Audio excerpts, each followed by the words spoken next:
I had just come back from my usual weekly business trip and planned to spend the evening with my wife of 4 weeks. We dated for 6 years before marrying. We met up with some of her new friends for drinks.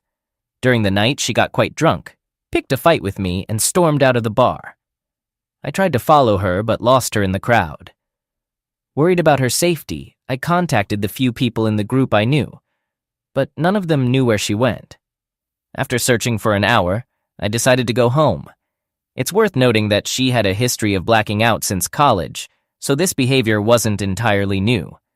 Unable to sleep and somewhat upset, I went to her car early the next morning, hoping to talk to her. As I was approaching on foot, I saw one of her new male friends dropping her off at the parking garage. From where I stood, I couldn't tell if they were sharing a friendly hug or a kiss. A cold shiver ran down my spine. I wish I could say I was angry, but it felt more surreal than anything else. He drove away, and I casually called out to her. She seemed surprised and immediately started explaining how she lost her phone and how some of the new friends found her drunk on their doorstep when they returned from the bar. To avoid worrying me, she asked the guy to drop her off so she could get home early. Without any evidence to the contrary, I accepted her story as plausible. However, in the following weeks, I noticed she became increasingly secretive about her actions, especially with her phone. In what I believed was a trusting relationship, I had never felt the need to check her phone. One night, after she had gone to sleep, I felt compelled to browse through her text messages. At first glance, everything seemed normal.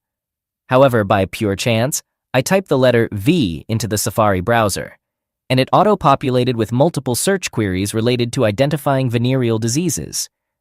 It dawned on me that she had visited her OBGYN earlier that week.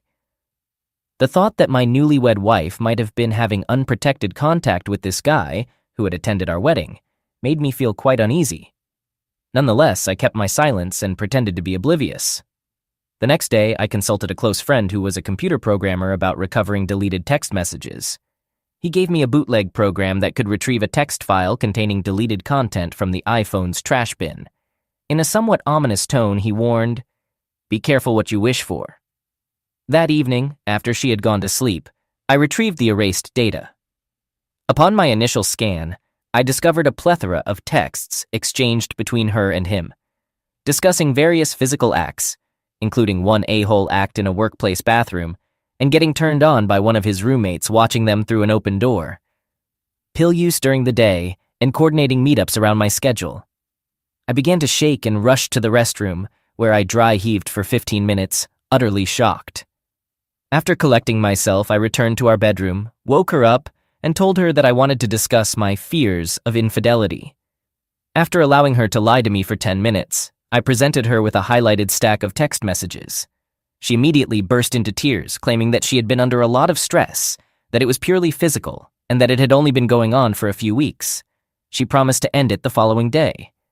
Regarding the venereal disease, she admitted to having unprotected contact with him, and said she had an infection that the doctor thought should be treated with a precautionary round of antibiotics. She also mentioned that she would receive the results of HIV tests the following day, both of which turned out to be negative. So I had that small consolation. Feeling embarrassed by the brevity of our marriage and the thought of explaining it to my family, I told her that I would attend counseling for 1 month, and if I didn't see any improvement, I wanted out. After a couple of weeks, I discovered that they were still seeing each other. I exploded with anger and told her to move out by the 1st of the month. It's challenging to fully convey the mix of anger, sadness, and confusion I experienced throughout this situation. As an epilogue to this whole ordeal, the only positive moment I experienced was receiving a call from her father a month after she had moved out. He was puzzled as to why his daughter was still living with them and why we hadn't attempted to reconcile. He thought it might be typical early marriage nervousness. I politely replied, "It's over for good. I don't think it's my place to discuss it further. Eventually, she will explain what happened." He pushed for more information, mentioning that he had just paid for a $50,000 wedding and deserved some answers. It struck me that I had asked for his permission to marry his daughter, so I should end things on a man-to-man note. I agreed to meet with him and my mother-in-law that evening. After some small talk and evasiveness, I finally revealed that she had cheated and that her drinking had escalated significantly. I expressed regret and gratitude for everything they had done for me. As they probed further, I shared the cold, hard facts without embellishment. By the end of our conversation, they both hugged me and said repeatedly, "We love you, we don't blame you, and we are sorry. We did not raise her to behave this way." As I left, I had one of the most rewarding moments of my adult life. Some background: I grew up in a humble trailer park, while my wife came from a wealthy background, enjoying expensive hobbies like horse riding and world travel. Consequently, her mother had always carried an air of superiority over me. However, in that moment, as we said our final goodbyes, I saw a fleeting thought cross her mind. I can't be certain, but I believe she considered, maybe the boy who was never good enough for our daughter is actually too good for her. A few years have passed, and I've come to terms with the experience. I'm now a stronger and happier person. I've even had a few serious relationships, none of which have been marred by lingering trust issues. All right, that was a fun story. Now let's move on to another exciting one. Stay tuned and let's dive in. Story 2. I've been married for 33 years. I'm 55 years old, and so is my wife. We have 2 kids and 2 grandkids, and we care about them a lot. Here's our backstory. We met in the 80s at a nightclub where I worked as a bouncer. We went on a date, moved in together after 2 months, and got married 2 years later. Our life was good, balancing work, play, and raising our children. I went from a physically demanding job to a more sedentary one and gained a lot of weight. It got to the point where I couldn't even finish having closeness due to asthma attacks. We tried various ways to improve our bed life while staying faithful to each other. I'd been cheated on in the past, so we had a strict no infidelity rule. We deeply loved each other and thought we'd spend our entire lives together. Being married for 33 years is a significant milestone, and my love for her grew stronger with each passing year. After 20 years of a lackluster bed life, I made a choice to lose weight. Over the course of 2 years, I shed 80 kilograms, 176 pounds, and had a tummy tuck. I know it might sound superficial, but I had 3 main reasons. First, I wanted to be around to see my grandkids grow up. Second, my health was a priority. And third, I wanted to reignite our bed life, which we successfully did. Over the last 2 years, we've been intimate about 3 to 4 times a week, and my wife thoroughly enjoyed it. I could tell because her body never lied. We were in a place where we could enjoy life together. She still tells me she loves me, and I feel the same way about her. I've never been unfaithful to her, and as far as I know, she's never cheated on me. It's just one of those things. Well, that was until 3 days ago. She went on a vacation with her 2 sisters, traveling out of state with them. I didn't have any concerns about this because I trusted her. However, she knew that infidelity was a deal breaker for us, even after 33 years. We had an open and transparent relationship. We had apps on our phones that allowed us to see each other's locations, not because we didn't trust each other, but for safety reasons. We didn't hide our phones, and we both had access to our messages and emails. Trust was never an issue. When I lost weight and started looking better, I did receive more attention from women, but I always ignored it because I was happily married. My wife mentioned that she felt a bit insecure now that others found me attractive and she had gained some weight. However, I never worried about it because I love her regardless of her appearance. I tell my wife I love her every day and remind her how pretty she is. Our closeness is great, and I wish we had worked on it more in the past. But one day after work, my wife called me, very upset, and asked if my sister-in-law had talked to me. I said no and asked what was going on, not expecting what she was about to say.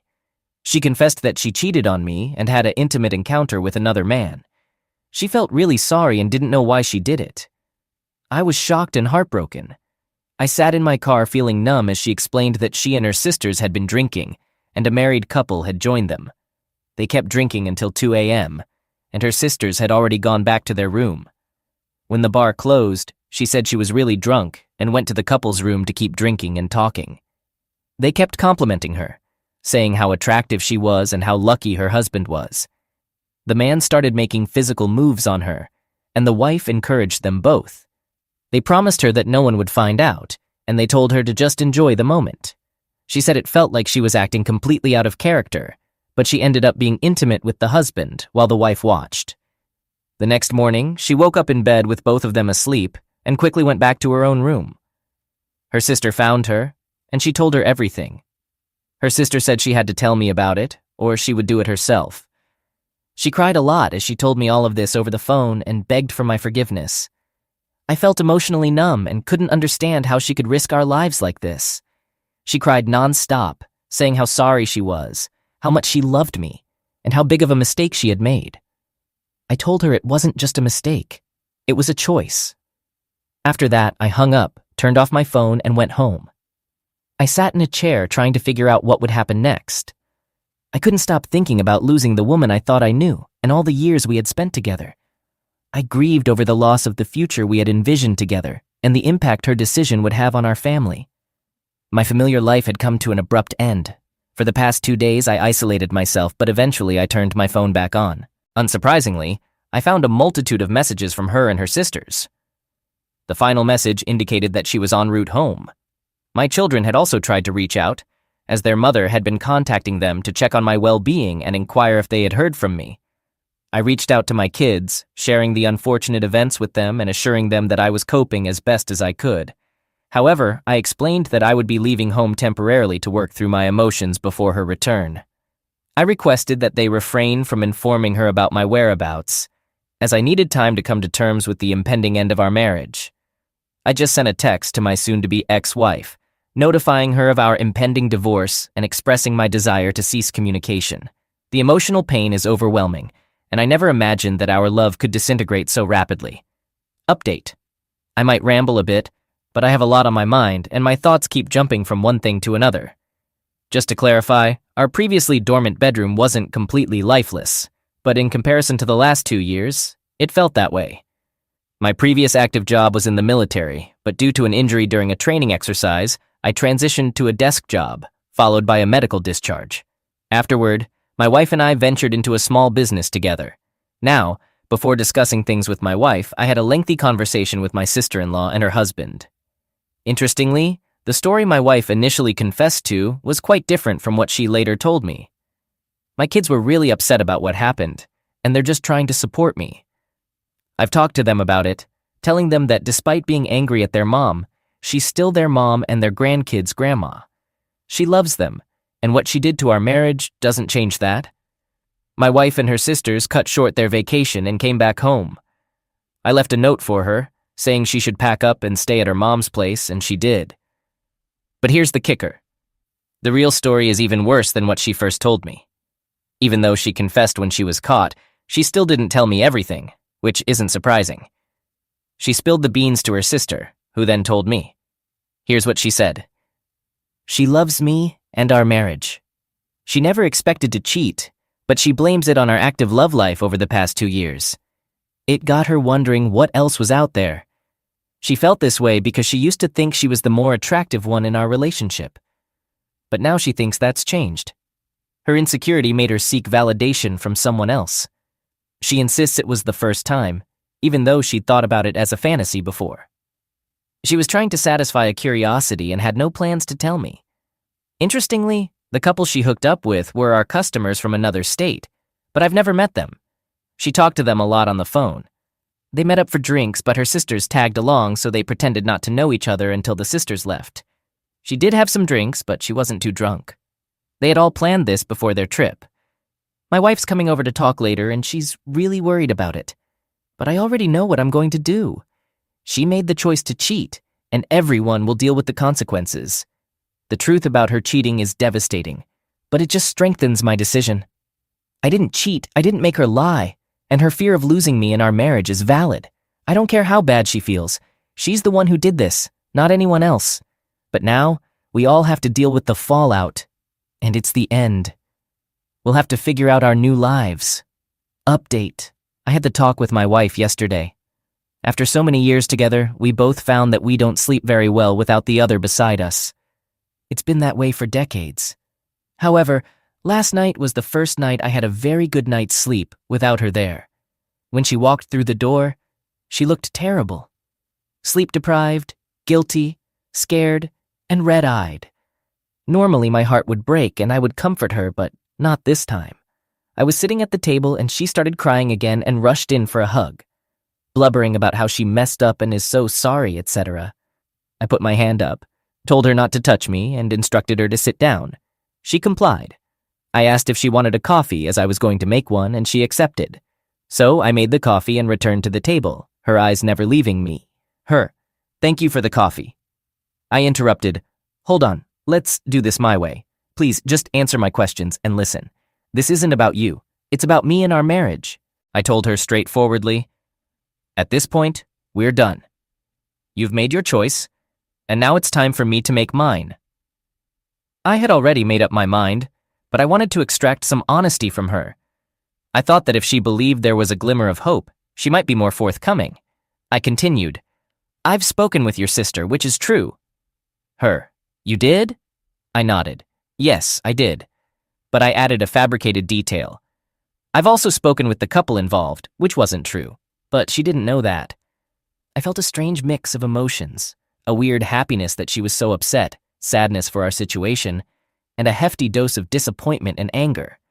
But above all, I remained calm, and this seemed to unsettle her the most. Honestly, it felt like I was conducting a job interview. I questioned her, how many times did this happen? She replied, physically once and twice on video chat. I instructed her, explain how it all went down. She began, well, it started with a business conversation that turned into flirting. Then over a couple of months, when the wife said it was okay and got involved, it escalated to watching them have closeness. She added, I told them it had always been a fantasy of mine to have closeness while someone watched, and they were all for it. Her voice cracked as she admitted, I knew it was dangerous, which made it more exciting for me. She seemed ready to offer excuses and justifications, but I cut her off, saying, I don't want to hear your bullcrap excuses and justifications. I had to wait about 5 minutes until she could regain her composure. I even got up to get her some tissues. She stated they met as arranged, and after her sisters left the bar, they headed straight to the couple's room. I asked if she ever intended to inform me, and she replied no, viewing it as a fantasy she could fulfill without cheating again. I challenged her and inquired if she had cheated over the past 33 years. She firmly denied it. I emphasized that now the number of times she cheated didn't matter. Whether once or 1,000 times, the outcome remained the same. The only ones who would suffer if she was lying were our children, her relationship with them, and our grandchildren. I expressed disbelief, but it was irrelevant at this point. She then realized I had no intention of reconciling after her infidelity. She begged me to work on our marriage, willing to do anything, even allowing me to have affairs if I stayed, promising never to cheat again. I cautioned her about what she was proposing, saying she had already compromised her self-worth.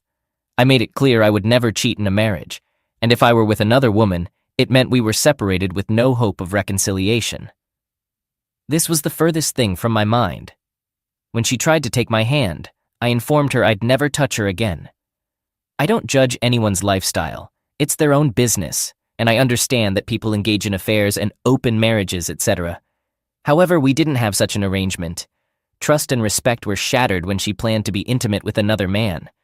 I'm a pragmatic man, and I felt a sense of relief. I told her we'd handle this situation as smoothly as possible. She interpreted it as a sign of hope for our relationship, but I clarified that we were finished, and I meant it. I informed her of our separation, and she became emotional. I wanted her to leave my house, so I contacted my children for support. They advised a swift resolution. Upon my return, she apologized and suggested reconciliation. I proposed a 50-50 split of our house and business, granting her the car and keeping the truck, motorcycle, and cats. I set clear communication boundaries. No contact unless related to the kids or grandkids. I intended to initiate divorce proceedings through lawyers. I left the house so she could sort herself out and take some more of her belongings. Then I went to my daughter's place. I spent a few hours there talking with her and playing with my granddaughter. When I returned home, she had already left, and I must say, I had the best night's sleep without her that I've had in a long time. Now, I'll see what the next 6 months or so bring. Update. She's still staying with her mother, and I've been preparing the house for sale. We've been in this house for 20 years, so there was a lot of stuff to clear out and get ready. I've managed to get it done, and we've put it on the market. Fortunately, there are a couple of eager buyers, so I'm hopeful it will be sold in the next week or two. The business has already been sold too. Thankfully, one of our clients wanted to expand, and I accepted the offer last week. Settlement will happen in about a month. Divorce is already proving to be a pain in the neck. In my area, a 12-month and 1-day separation is required before divorce filing, with an additional 4 months for uncontested cases. Property settlement occurs after divorce. I expect no disputes over joint possessions if she keeps signing sales contracts. My son had one unpleasant conversation with her. My children are adults with their own families. I advised my son not to let her decision harm their relationship. My daughter, despite feeling ashamed, supports her through the breakup. She's honest about the consequences. My wife believes I'll eventually forgive her, but I've made it clear that our many years together won't change my mind. When she came over to sign the real estate contract and expressed her belief that I would change my mind, that I still loved her, and that she would be a better wife in the future, envisioning us growing old together with this as just a bump in our marriage, I was taken aback. I simply told her she was utterly mistaken and that her expectations were wildly unrealistic. She had lied and cheated in the worst way possible, engaging in intimate acts with another man. The idea of being intimate with her again was unfathomable. She mentioned that she regretted it and didn't know what she was thinking, emphasizing that it wasn't even enjoyable. I told her to stop talking as I had no interest in hearing whether she enjoyed it or not. The fact remained that she had done it, and there was no chance of reconciliation. I wanted nothing to do with her and eagerly anticipated moving forward with my life without her. I believe she is in deep denial about what's happening, and she no longer has any control over my actions, nor is she entitled to it. Her deceitful actions dismantled a once loving marriage, and she knew this would happen before she cheated, so she can't claim to be naive about the situation because it is indeed happening. Interestingly, I've been receiving attention from other women lately. I'm not interested in pursuing any relationships at this time, but it's reassuring to know that when I'm ready, I'll have plenty of options. My soon-to-be ex-wife even became angry when she learned that women we know have come over to visit and bring me dinner, for conversation only, of course. She told me she wants me to get it out of my system, and she'll be waiting. It's truly baffling how messed up her thinking is. The only thing I want to remove from my system is her. Update. I've always been a pragmatic man with strong family values, which has made the transition to my current situation relatively easy. I've chosen not to let my emotions lead me into self-pity, and I refuse to play the victim because it doesn't lead anywhere productive. After selling the family home and the business and dividing assets equally with my STBXW, I had enough to buy 2 small units near my grandchildren. My son and daughter live in different states with their partners and children. I did this because I wanted my own space while staying close enough to visit. I'm still working. A former business competitor offered me a part-time role, which I accepted. This job allows me to have plenty of free time to start enjoying life again. There were a couple of weeks when I didn't have much to do, so I hopped on my bike and went on rides with no specific destination, just stopping for coffee and sightseeing. In the evenings, I'd stop at pubs and enjoy a few drinks before heading out the next day. What has surprised me the most is how the casual dating scene with women is, and I must admit, I'm enjoying it. Over the past 2 weeks, I've connected with a few women with no expectations, just looking for fun and companionship without emotional baggage. I'm pleasantly surprised at how well I'm feeling. Many have asked if I reached out to the couple my wife cheated with. The answer is no, and I have no desire to do so. Her choice to cheat was hers alone, and they mean nothing to me. The best response to a cheating partner is indifference and focusing on your own life. While I still think about what happened, life moves on, and I'm concentrating on myself. My soon-to-be ex-wife, STBXW, seems to believe that once I calm down and miss her, I'll take her back. I've made it clear that our marriage is over with no chance of reconciliation. I no longer care about her actions or who she's with. It's not my concern. Likewise, what I do has no impact on her anymore. My daughter told me her mother is still in denial, feeling sad and embarrassed, and wants me to take her back. I told my daughter that won't happen because her mother is only regretful and embarrassed because she got caught and is facing the consequences of my decision to leave her.